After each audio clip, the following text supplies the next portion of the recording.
Hydrogen bomb പൊട്ടിക്കാനിരിക്കുന്ന Rahul ഗാന്ധിയുടെ മൂട്ടിൽ ഇപ്പോൾ അണുബോംബിട്ടിരിക്കുകയാണ് BJP. എന്താണ് സംഭവമെന്നല്ലേ? യഥാർത്ഥത്തിൽ രാഹുൽ ഗാന്ധിയുടെ വോട്ട് ചോരി യാത്ര സമാപിച്ചു. മാധ്യമങ്ങൾ എന്തിനു പറയുന്നു? കേരളത്തിലെ മാധ്യമങ്ങളാണ് രാഹുൽ ഗാന്ധിയുടെ എല്ലാ മണ്ടത്തരങ്ങളും ഗ്ലോറിഫൈ ചെയ്ത് കേരളത്തിലെ അല്ലെങ്കിൽ മലയാളികളുടെ കാതുകളിലേക്ക് എത്തിക്കുന്നത്.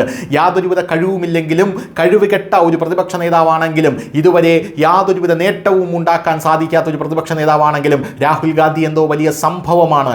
രാഹുൽ ഗാന്ധി ഓടും ചാടും, രാഹുൽ ഗാന്ധിക്ക് സബർജില്ലിത്തോട്ടമുണ്ട് എന്നൊക്കെ പറഞ്ഞുകൊണ്ട് വലിയ രീതിയിലുള്ള ഗ്ലോറിഫിക്കേഷൻ കേരളത്തിലെ മാധ്യമങ്ങൾ നടത്തുകയാണ്. അവരിപ്പോൾ പൂഴ്ത്തിയ ഒരു വാർത്ത, കഴിഞ്ഞ ദിവസം വന്നൊരു വാർത്ത, അതായത് സോണിയാഗാന്ധിയെ സംബന്ധിച്ചൊരു വാർത്തയാണ്.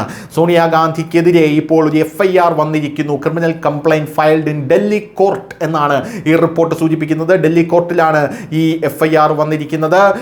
അതിലുള്ള അലിഗേഷൻ എന്ന് പറയുന്നത് സോണിയാഗാന്ധി 1980 ഇലക്ട്രൽ റോൾ ചെയ്യുന്നതിന് മുമ്പ്, അതായത് her name appeared in electoral roll in 1980 while she became an Indian citizen only in 1983.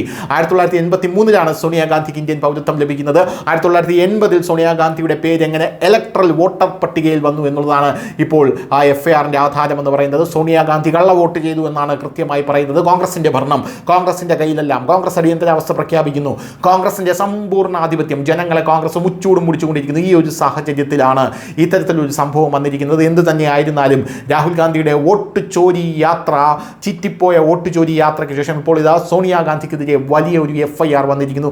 ഇതെങ്ങനെയാണ് പ്രതിപക്ഷം നേരിടുക എന്നുള്ളതാണ് പ്രധാനപ്പെട്ട കാര്യം. മിക്കവാറും പ്രതിപക്ഷം സോണിയാഗാന്ധിക്ക് വേണ്ടി ഒരു യാത്ര കൂടെ നടത്തേണ്ടി വരുമെന്നാണ് ഇപ്പോൾ ഭരണപക്ഷം പറയുന്നത്. News desk, news Malayalam.